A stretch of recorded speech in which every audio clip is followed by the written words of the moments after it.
Hello my प्यारे प्यारे बच्चों। तो चलिए शुरू करते हैं। Welcome to YouTube channel. और आज के इस वीडियो के अंदर हम बात करने वाले हैं इलेक्ट्रोमैग्नेटिक इंडक्शन के बारे में। ठीक है, ईएमआई जिसे हम हिंदी में कहते हैं विद्युत चुम्बकीय प्रेरण। तो हम आज के लेक्चर में बात करेंगे विद्युत चुम्बकीय प्रेरण के बारे में। देखिए, विद्युत चुम्बकीय प्रेरण की शुरुआत क्या से हुई। तो विद्युत चुम्बकीय प्रेरण की शुरुआत हुई एक साइंटिस्ट से। साइंटिस्ट का नाम था फेराडे। माइकल फेराडे नाम था वैसे पूरा। तो साइंटिस्ट का नाम था फेराडे।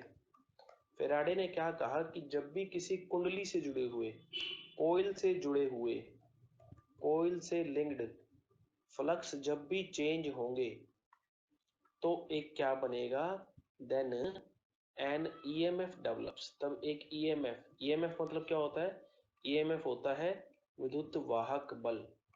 अब एक बात ध्यान दो, पहली बात यहीं पर कि नाम में बल है लेकिन ये बल नहीं है, ये क्या है, वोल्टेज है अंदर होता है। तो चलिए वापिस से स्टार्ट करते हैं कि जब भी किसी कोयल से जुड़े हुए विद्युत जो फ्लक्स चेंज होंगे, वो चेंज होंगे, जब फ्लक्स चेंज होंगे तो क्या बनेगा, एक ईएमएफ या विद्युत वाहक बल बनेगा। यह फिनोमिना क्या कहलाता है, यह फिनोमिना ईएमआई या विद्युत चुम्बकीय प्रेरण कहलाता है। ठीक है, अब उसने करा क्या था जिससे उसे ये बात पता चली। तो उन्होंने एक एक्सपेरिमेंट करा।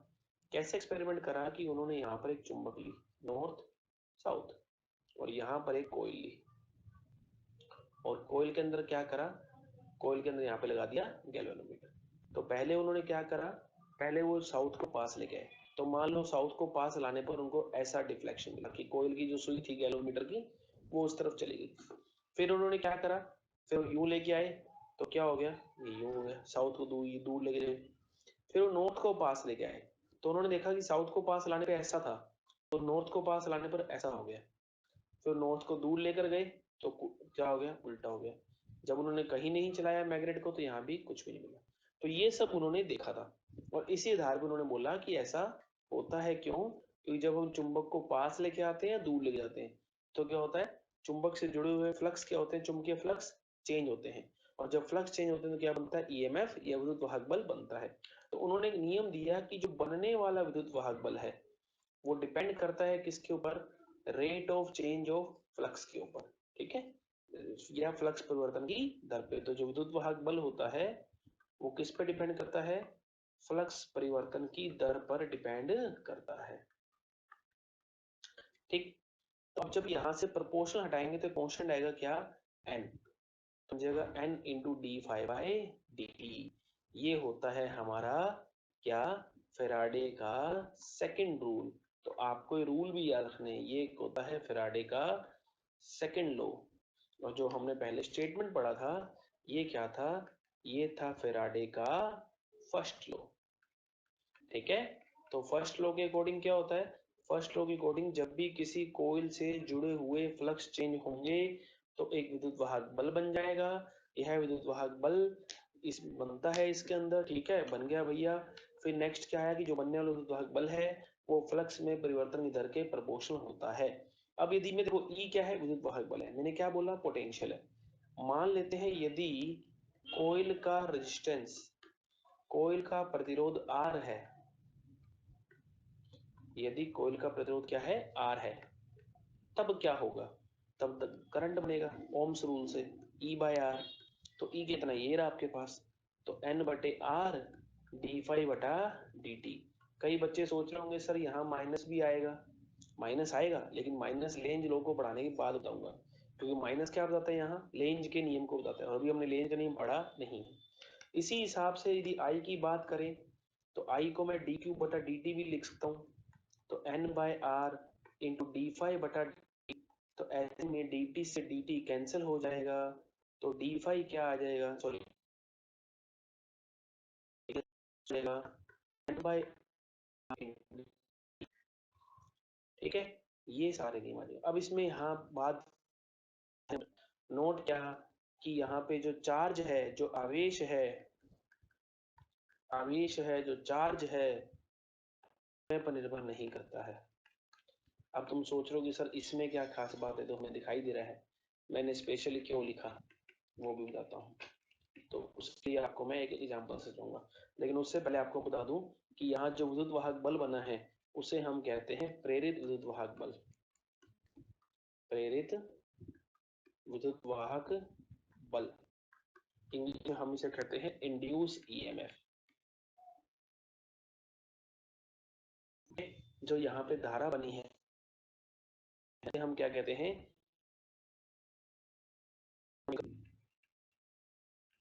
जिसे हम इंग्लिश में बोलते हैं प्रेरित धारा। फिर इसके बाद जो यहाँ पे आवेश बना है, चार्ज बना है,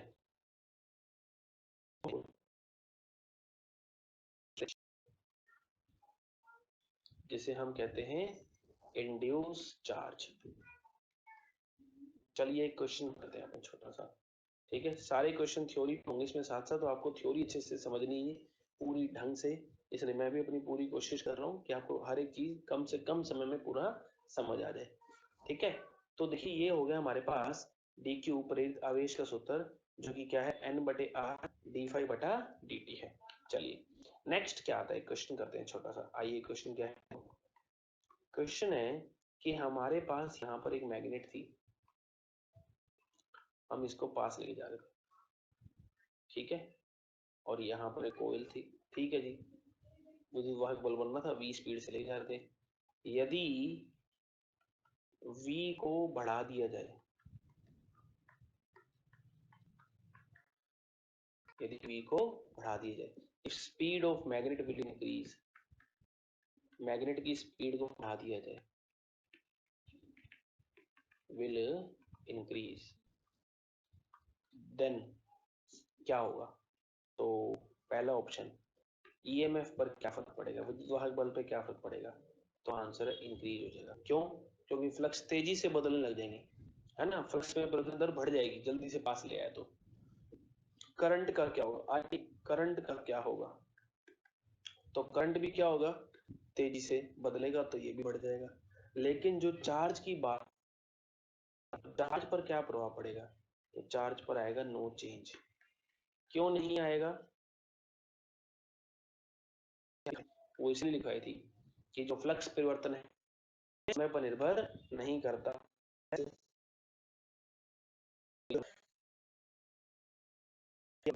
नेक्स्ट क्या, नेक्स्ट आता है हमारे पास लेंज रूल। लेंज रूल क्या कहता है, तो सुनिए ध्यान से। लेंज रूल है कि जो बनने वाला करंट है, जो प्रेरित धारा है की दिशा इस प्रकार की होती है, इस प्रकार की होती है, वह उन्हीं कारण का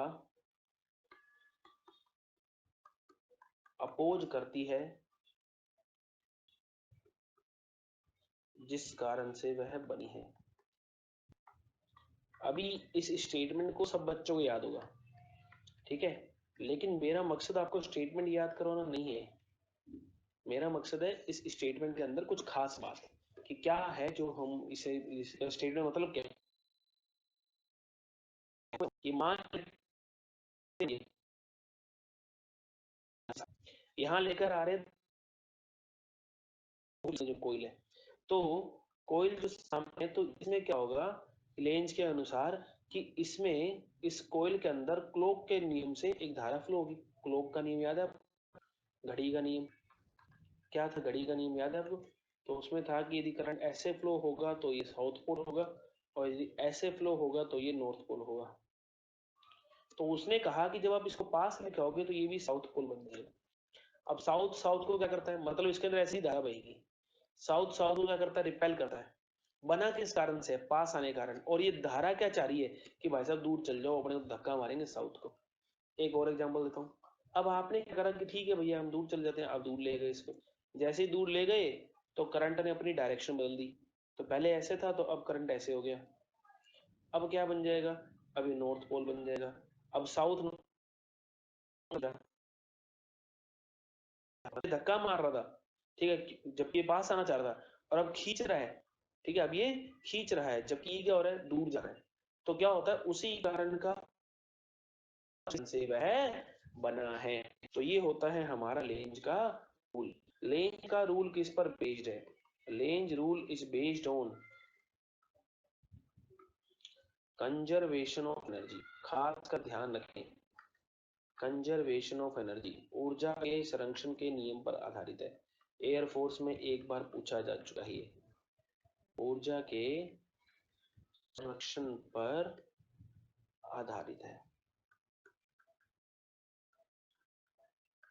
ठीक है, लेंज लॉ इस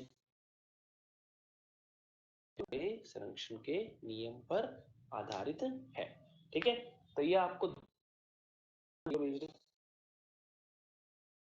कैसे बेच रहे ये भी सुन लो। जब मैं इसको पास लेके आऊंगा तो मेरे को कार्य करना पड़ेगा, कौन सा कार्य? यांत्रिक कार्य। ठीक है, तो यांत्रिकल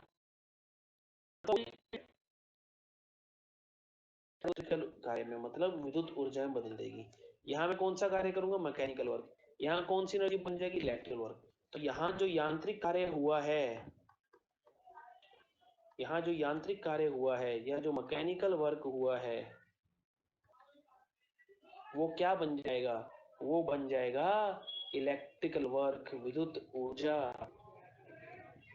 ठीक है, ये इसके अंदर है। तो ये इसने कहा गया कि लेंज का नियम टिका हुआ है ऊर्जा संरक्षण नियम पर। कैसे टिका हुआ है? तो ये टिका हुआ है।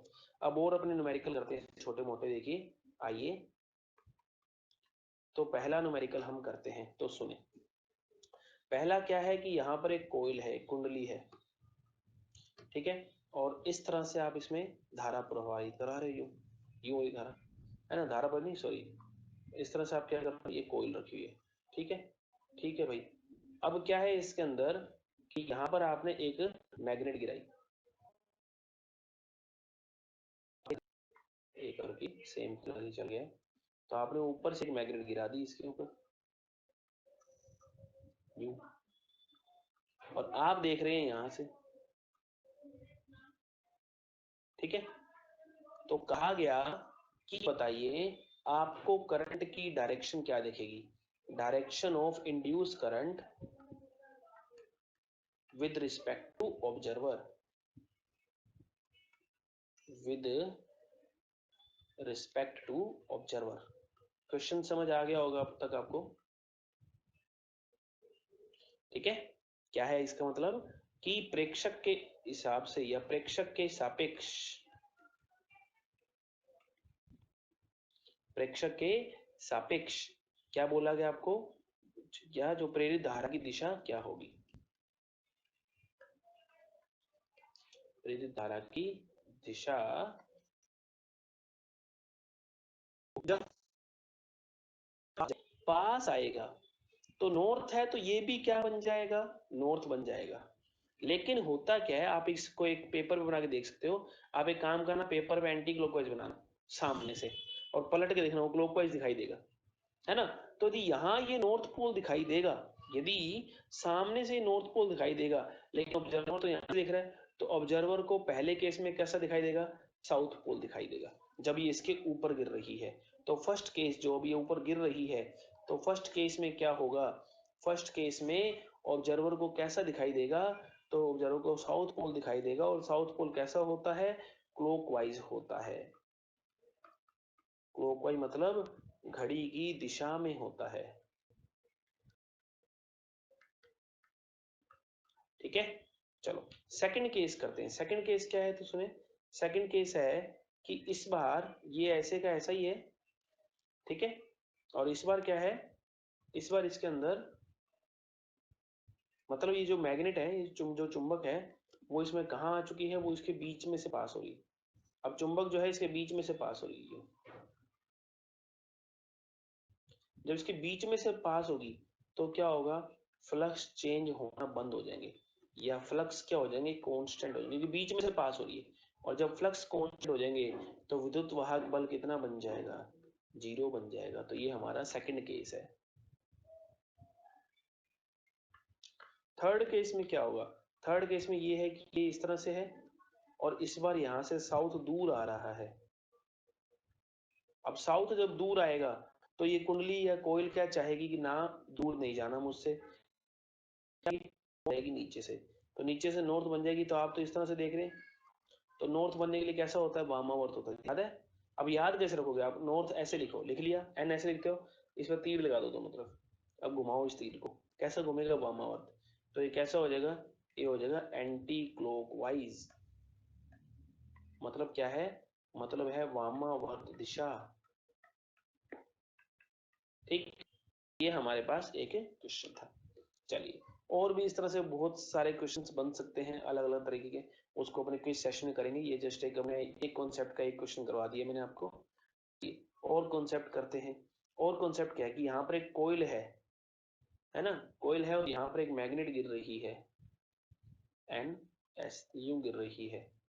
तो मैग्नेट का, मैग्नेट या चुंबक या जो भी बोल दो, मैग्नेट का एक्सकलरेशन होगा, फ्री फॉल हो रही है ध्यान रखना, ठीक है। मैग्नेट का त्वरण होगा option A G, option B less than G,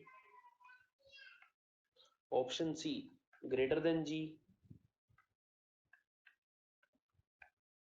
option D equal to G. ठीक है, तो ये चार ऑप्शन है आपके पास कि मैग्नेट का एक्सकलेशन क्या होगा, जी से छोटा, जी के बराबर, जी से कम, या जी के ज्यादा। तो ये चार ऑप्शन है। अब देखो, जब ये नीचे गिरने लगेगी, जब ये नीचे गिरने लगेगी, तो ये नॉर्थ है तो ये भी क्या बन जाएगा, नॉर्थ बन जाएगा ऊपर से। नॉर्थ हो तो क्या करेगा, रिपेल करेगा, लेकिन ये गिर रहा है जी से तो इसको धक्का मारेगा। तो इसका मान लो ए से धक्का मारता है तो नेट एक्सकलेशन क्या होगा,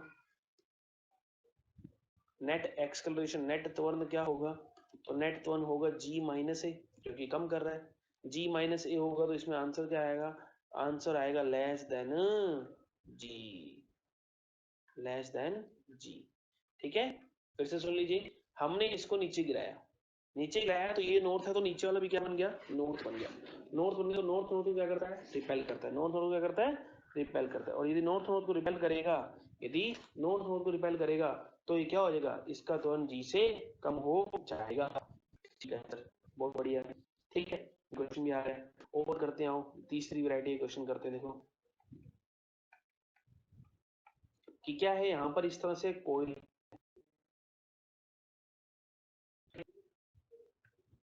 ठीक है, और एक कोई यहाँ पर है, यहाँ गैल्वेनोमीटर लगा हुआ है। ठीक है, कहा गया कि ए बी सी डी ये हमारी कोयल है। तो कोयल में इंड्यूस करंट की डायरेक्शन बताइए, कोयल में इंड्यूस करंट की डायरेक्शन बतानी है अलग अलग केसेस के अंदर। पहला केस क्या है, जब स्विच को ऑन किया जाता है, ऑन किया जाता है, इसका मतलब है ड्यूरिंग स्विचिंग। ठीक है, स्विच को ऑन करने के समय। दूसरा क्या है, जब स्विच या ऑन करने के काफी समय पश्चात, के कुछ समय पश्चात,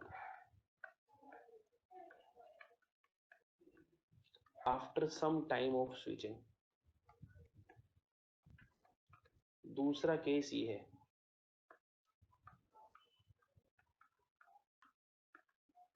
तीसरा क्या है, तीसरा है स्विच ऑफ, स्विच ऑफ करते समय।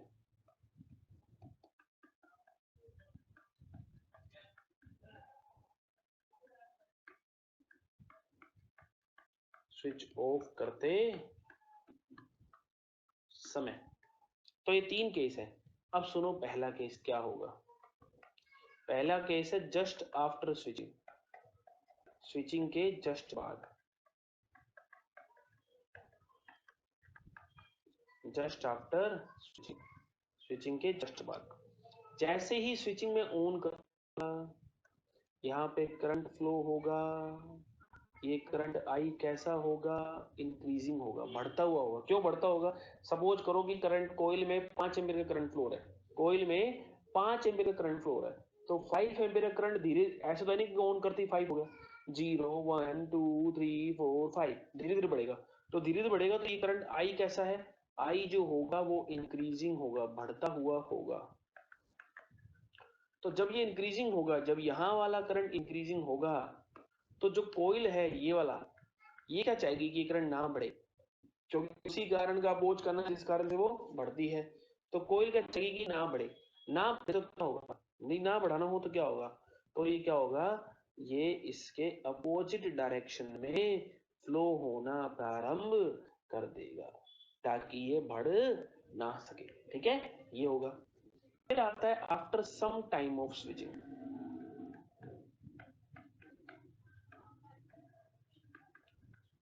After some time of switching, switching के कुछ समय पश्चात ऐसे में क्या होगा, ऐसे में जो आई करंट है वो कांस्टेंट हो जाएगा। इसको प्रेरित धारा को मैं आई स्मॉल आई से लिखता हूँ या आई जीरो से लिख देता हूँ। ये क्या है, प्रेरित धारा, इंड्यूस करंट। अब देखो ये आई क्या हो गया, कांस्टेंट हो गया, है ना, आई क्या हो गया, कांस्टेंट हो गया। कांस्टेंट हो गया मानो हो क्या रहा था, जैसे इसमें करंट फ्लो हुआ इसके आसपास मैग्नेटिक फील्ड बन गया, ये मैग्नेटिक फील्ड यहाँ भी पहुंचा और यहाँ भी ये बन गया। अब ये आई कांस्टेंट हो गया तो ये चुंबकीय क्षेत्र भी कांस्टेंट हो गया, चुंबकीय क्षेत्र कांस्टेंट तो फ्लक्स बदलना क्या हो गया, बंद हो गए, तो फ्लक्स भी कांस्टेंट हो गया। अब जब फ्लक्स कांस्टेंट हो जाएंगे, जब फ्लक्स कांस्टेंट हो जाएंगे तो विद्युत वाहक बल कितना हो जाएगा, जीरो हो जाएगा। ठीक है, तीसरा केस ड्यूरिंग स्विच ऑफ, इसका आंसर आप मुझे कमेंट में बताएंगे। ड्यूरिंग स्विच ऑफ, तो इसका आंसर आप मुझे कमेंट सेक्शन में बताएंगे कि क्या होता है। ठीक है सर, तो ये हमारे अलग अलग वैरायटी के क्वेश्चंस थे।